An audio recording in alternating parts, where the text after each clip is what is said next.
Welcome to International Management, the podcast that breaks down the core challenges and strategies of global business.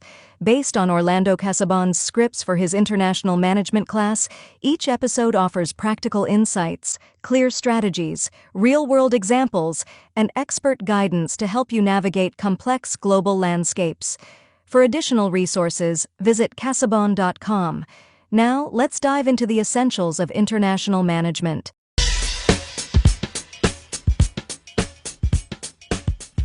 Welcome to our deep dive. Today, we're going to be tackling global HR management. We'll be using Orlando's script as our guide. And let me tell you, this is way more than just your basic HR 101. Yeah, it's really fascinating how global HR forces you to kind of think outside that traditional HR box. It's really less about HR with a passport and more about understanding how to balance creating consistent global practices while also being mindful of those local customs and laws. Right. It's a real balancing act. Imagine designing a training program that works just as well in Switzerland as it does in Seoul. It's a real challenge. Definitely. Global HR professionals really need to be experts in navigating all sorts of cultural differences. Absolutely. And that's one of the key insights from Orlando's script is that there's no one-size-fits-all approach. So let's unpack this balancing act between global and local. The script really emphasizes this tension. For sure. One of the key insights is that there is no one-size-fits-all solution. European companies, for example, they tend to lean towards a more geocentric approach. They're looking for the best talent, regardless of where they're located. But on the other hand, you have a lot of Japanese companies that prefer a more ethnocentric approach, often placing Japanese nationals in those key leadership positions. That's such a huge difference. It really shows how deeply cultural values are woven into those HR practices. You got it. Now let's dive into something that I found super interesting in the script. What I like to call the alphabet soup of international staffing, PCNs, HCNs, and TCNs. Oh, yeah. It sounds more like something out of a spy thriller than HR. It does, doesn't it? But it's really just shorthand for different types of international employees. Okay, so break it down for us. What does each one mean? So you have your parent country nationals, or PCNs. Those are the employees from a company's home country. Okay. They bring that deep understanding of the company culture, but they might not have that local market knowledge that's so important. Right. Then there's host country nationals, the HCNs. They are your local hires.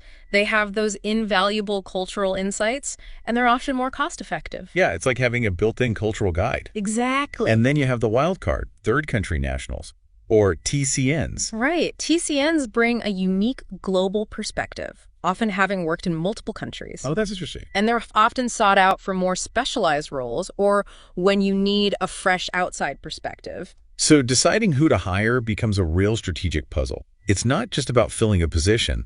It's about finding the right type of employee for that company's specific goals in that specific location. Exactly. And the script goes into the different factors that companies consider, everything from cost and government regulations to the availability and the quality of local talent. It's a really complex equation. Now let's talk about something a bit more human, the cultural adaptation process. What expats often go through. Orlando outlines a really fascinating four-stage model. Yes. It starts with what we call the honeymoon phase. Yep. This is where everything is new and exciting. It's like one big, long vacation. Exactly. But then what happens? Well, as that initial excitement wears off, reality starts to set in. They enter what we call the disillusionment phase. And this is where those cultural differences become a little bit more glaring and the challenges start to feel less like adventures and more like obstacles. Oh, I see. Many expats, they actually get stuck here. Really? Yeah, battling homesickness and frustration. It's almost like a relationship hitting a rough patch. It is. But if they persevere, they move on to the adjustment phase. Okay. This is where they start to pick up the language, making those local friends. They start to understand those cultural nuances, and things begin to feel a bit more familiar, more like home. They're starting to adapt. Exactly. And that paves the way for the final stage, what we call biculturalism. Okay. So they become fluent in both cultures. They're seamlessly navigating both worlds. Exactly. They've achieved almost like this cultural chameleon status. They understand the subtleties of both their own culture and the new one. It's really a fascinating process. Yeah. And this whole adaptation process just highlights how important it is that when you're sending someone abroad, it's not just about booking a plane ticket, right? There's this really profound human element involved.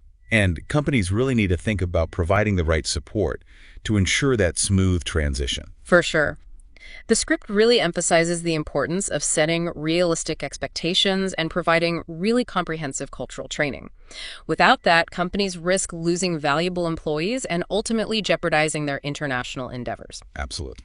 And speaking of risks, let's shift gears and talk about something the script refers to as the $1 million repatriation problem. Okay, that sounds intriguing. What is that? Well, it's a surprising fact. A lot of repatriated employees, they end up leaving their company within a year of returning home. Really? Why is that?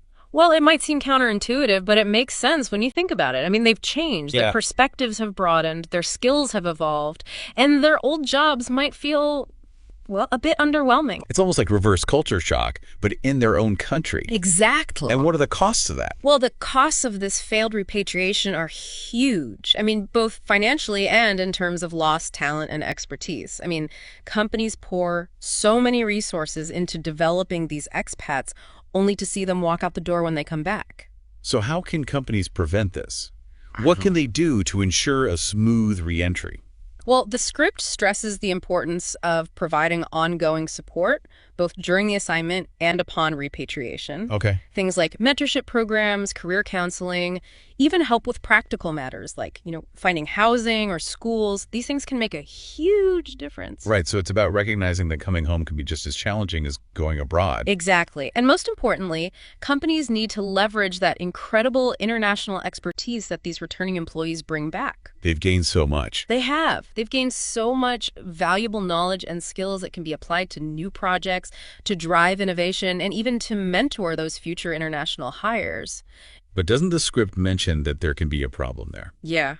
Orlando actually makes this crucial point that companies often struggle to find those suitable roles for these returning employees. Their skills might have outgrown their previous positions. So it's not just about welcoming them back, it's about actually creating a space where they can thrive. Exactly. It's about recognizing that their international experience is an asset. Not a liability. Right. It all comes down to strategic planning and recognizing that entire employee journey. From the initial decision to send someone abroad to their eventual return. Exactly. It's about seeing that big picture. Through a global lens. Absolutely. This has been so insightful. It's so clear that global HR is way more than just translating policies into different languages. It really is. It's about navigating this constantly evolving landscape of cultural differences, economic factors, and just the changing global dynamics. And that brings us to another really important aspect highlighted in the script. The inherent value of diversity in a global workforce. Diversity. It brings a wealth of perspectives, different approaches to problem solving. It fuels innovation and adaptability.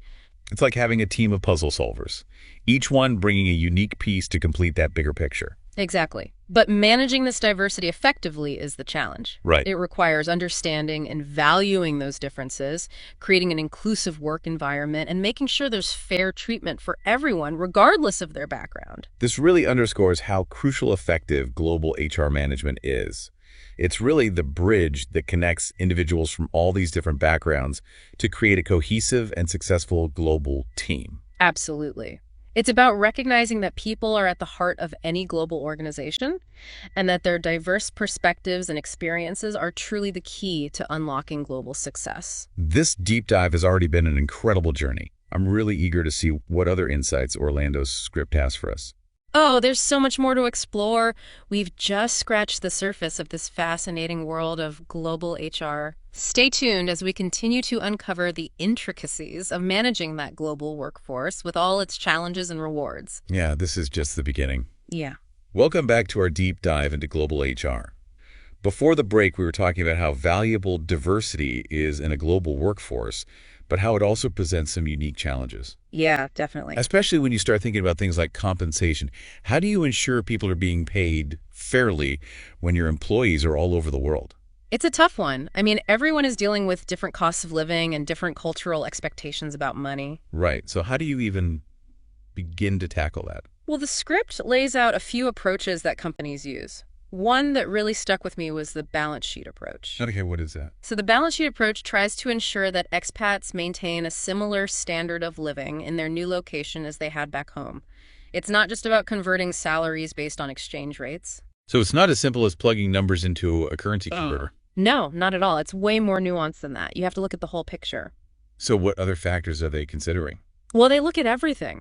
Housing costs, taxes, education expenses if they have kids, even the cost of trips back home. Oh, wow. So they're really trying to think about everything. They have to. Imagine an expat moving from Chicago to Tokyo. They might need a much higher salary just to maintain their current lifestyle because Tokyo is so expensive. That makes sense. So it's about making sure they're not worse off financially by taking the assignment. Exactly. The script actually has this really interesting comparison of the estimated costs for an expat living in Chicago, Tokyo, and Mexico City, and the differences are huge. Like how big are we talking? Well, they estimate that an expat with a base salary and cost of living adjustment of $100,000 in Chicago would need a package worth about $252,000 in Tokyo to maintain the same lifestyle. Wow. That's more than double. Yeah, it's a huge difference. It really shows how important location is when you're thinking about compensation. It really does. And then on the other hand, that same expat moving to Mexico City would need a package of around $135,000, which is way less than their Chicago package. So companies really can't just use a one-size-fits-all approach to compensation. No, they need to do their research and figure out what the cost of living is in each location. They need to be competitive if they want to attract and retain top talent, especially in those expensive cities. It's like a global bidding war for talent. You got it. And don't forget about benefits. It's not all about the money. All right, what about benefits? Benefits like healthcare, retirement plans, even paid time off, those vary widely from country to country. So companies also need to consider the cultural expectations around benefits. Exactly. What might be standard in one place could be a really big perk somewhere else. It adds another layer of complexity to the global HR puzzle. It sounds like global HR professionals really need to be culturally aware and sensitive when they're developing policies for their international operations. Absolutely. What works in one country could totally backfire in another. Now, the script also touches on the challenge of managing those non-managerial employees in different countries. Yeah. How do you make sure your HR policies align with local labor laws and cultural expectations, especially when they can be so different? Well, it requires a lot of flexibility and adaptation. For example, some countries have really strong unions that companies need to negotiate with, while others, unions might not have as much influence. And then you've got the cultural differences around things like working hours, communication styles, even how you give feedback. It's a minefield. You're telling me. Imagine a company trying to implement a super structured, top-down management style in a culture that's all about collaboration and consensus building. It just wouldn't work. It sounds like a recipe for disaster. It would be. And it's not just about management styles, it's also about the labor market. What's considered a competitive salary in one country might be totally different in another. So you need to find that sweet spot. You do. Competitive enough to attract talent, but sensitive to local norms and expectations. This is where those host country nationals, the HCNs we talked about earlier, can really come in handy, right? Absolutely. They're the ones who understand the ins and outs of the local market and culture. Yeah. They can give you those valuable insights that you just wouldn't get otherwise. It's like having a secret weapon in your global HR arsenal. Exactly. We talked about training for expats, but what about those HCNs? What does their training look like? Well, it can be quite different. The script talks about something called indigenization. Okay, what is that? It's about tailoring training programs to bridge the gap between the company's global culture and the local culture of the host country. So it's about teaching those HCNs the technical skills they need, but also helping them understand the company's values and mission while respecting their own cultural background. Exactly. It's all about finding that balance again. Right? The script mentions some interesting examples like training in e-business. They say that can be really valuable for HCNs in emerging markets. It's about giving them the skills they need to contribute to the company's success in those markets. It's about recognizing that HCNs are valuable partners who can help companies thrive in those new markets. Exactly. Now let's shift gears and talk about performance management. How do you fairly evaluate employees when everyone is working in different cultural contexts? That's a great question. You know, what might be considered constructive criticism in one culture could be deeply offensive in another. Oh yeah, for sure. Direct feedback, which is common in some Western cultures, might be considered rude in others. It's a minefield. You really have to be careful. You do. Companies need to adapt their performance management practices to the specific cultural context. So it's not just about translating performance reviews. It's about really understanding the deeper cultural values. Exactly. Like how feedback is given and received, how they measure success, and how to communicate effectively and respectfully. A lot to consider. It is. The script actually mentions a study that looked at performance management practices in 5 global IT companies, each from a different cultural background. Ah, that's interesting. Yeah, they found that even though these companies were all trying to create a standardized approach, there were still significant differences in how those practices were implemented on the ground. So even within the same industry, culture still played a huge role. It did. One example that stood out was the difference in how performance was linked to compensation. Oh, okay. How so? Well, Applied Materials, which is a U.S. company, had a very clear connection between performance and pay. They did annual reviews, gave open feedback, and even had their own global training program. Yeah. But then Hitachi, the Japanese company, they didn't emphasize performance-based compensation as much. They focused more on seniority within their pay structure. So the culture of the company's home country really influenced how they approached performance management. It did. Companies need to be aware of those cultural influences and adapt their practices accordingly. There's no one-size-fits-all solution. It's about finding what works best in each cultural context. Exactly. And that brings us back to the importance of cultural awareness for anyone working in global HR. For sure. It's about recognizing those different perspectives and being willing to learn from others. Absolutely. Global HR is all about bridging those cultural gaps and finding common ground where everyone can thrive. Well said. And that leads us to another really important aspect of international HR management, and that's expatriation and repatriation. Ah, yes. Sending employees abroad and welcoming them back home. We touched on this earlier when we talked about the $1 million repatriation problem. Right, where companies lose those valuable employees when they return from an international assignment. Exactly. So what can companies do to prevent that? Well, the script has some great insights. It starts with making sure that going abroad is a choice, not an obligation. That makes sense. You don't want someone to feel resentful about being sent overseas. Exactly. And then there's preparation. Both the employee and their family need to be prepared for the challenges of adapting to a new culture. So companies should provide pre-departure training that covers more than just the logistics of moving. Exactly. They need cultural insights, language training, even support for the family. It's about making them feel supported and prepared for this big life change. Right. And that support needs to continue throughout the assignment and even after they return home. Okay, like what kind of support are we talking about? Things like mentorship programs, career counseling, anything that can help them adjust and stay connected to the company. It's about showing them that they're still valued, even though they're far away. Exactly. And then when it comes to repatriation, companies need to have clear career paths for those returning employees. So they don't feel like they've hit a dead end. Exactly. They need a role that utilizes their new skills and knowledge.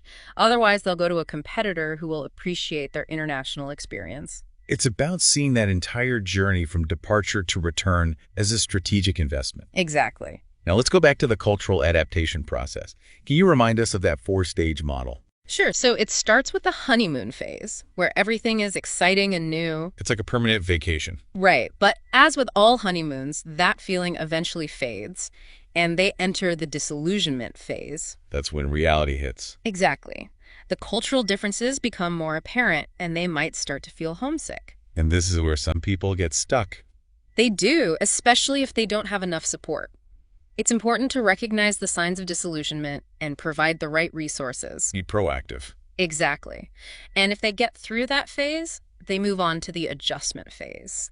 This is where they start adapting to the new culture, their language skills improve, they make friends. Things start to feel a bit more normal. They do. And this leads to the final stage, biculturalism. Where they can comfortably navigate both their own culture and the new one. Exactly. They've become true global citizens. It's a really amazing process of growth, both personally and professionally. It is. It's all about embracing cultural diversity. This whole adaptation process is a great example of the challenges and rewards of managing a global workforce. For sure, it's about navigating those cultural differences and creating a work environment where everyone feels valued. What makes global HR management so unique and demanding? It's about creating a sense of belonging and unity across a really diverse workforce, fostering that global mindset where differences are celebrated and everyone feels connected to that shared mission. It's about creating a true global community where everyone feels like they belong. Exactly. We've covered so much today, but it feels like we've only scratched the surface. We have. But for now, we need to take a short break. Don't go anywhere. We'll be right back to wrap up our discussion and leave you with some food for thought. Stay tuned. Welcome back to our final segment. We've really been on quite a journey through the world of global HR management. We have. It's such a multifaceted field. If there's one thing I'm taking away from this, it's that to be successful in global HR, you really need to understand the human element. Absolutely. At the end of the day, people are at the heart of any organization.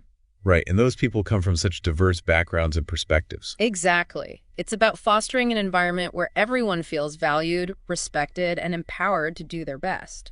And recognizing that our differences can actually be our strengths. Exactly. They bring new ideas and ways of thinking to the table. Especially in today's world, those diverse perspectives are so valuable. They allow companies to adapt to different markets and connect with a global customer base. That's a great point. Now, before we wrap up, I want to touch on something we've been talking about throughout our discussion, and that's the ethical considerations of global HR management. Right. How can companies ensure fairness and equity when you have employees in different countries, all with different cultures, laws, and expectations? It's definitely a complex issue. Let's take compensation, for example. How do you balance the need to be competitive in different markets while also ensuring that everyone is paid fairly for their work? Yeah, it seems like a really difficult balance to strike. It is. Companies have to be really transparent about their compensation practices and make sure they're not creating any inequities. And those ethical considerations go beyond just compensation, right? Absolutely. They need to be part of every aspect of HR, from recruitment and promotions to training and development. It's about creating a level playing field where everyone has a genuine opportunity to succeed. Exactly. And companies that ignore these ethical considerations are putting themselves at risk. Not only their reputation, but their overall success. You got it. They risk alienating their employees and undermining their global operations. This has been such an eye-opening discussion. For anyone listening who's involved in global HR or just interested in this topic, I think we've all learned a lot today. I agree. We've only scratched the surface, though. There's always more to learn. Exactly. And I really encourage everyone to keep exploring this topic, whether it's reading articles, listening to other podcasts, or talking to people who work in international settings. That's great advice. The more you learn, the better equipped you'll be to navigate this complex world we live in. So as we wrap up our deep dive into global HR management, I hope everyone has a better understanding of just how important it is to strike that balance between global consistency and local adaptation. It's a constant learning process, and as the world becomes even more globalized, the role of HR in connecting people and fostering a sense of global community will only become more vital. Absolutely. Keep those minds curious and never stop exploring the world of global HR. Thanks for joining us on this deep dive.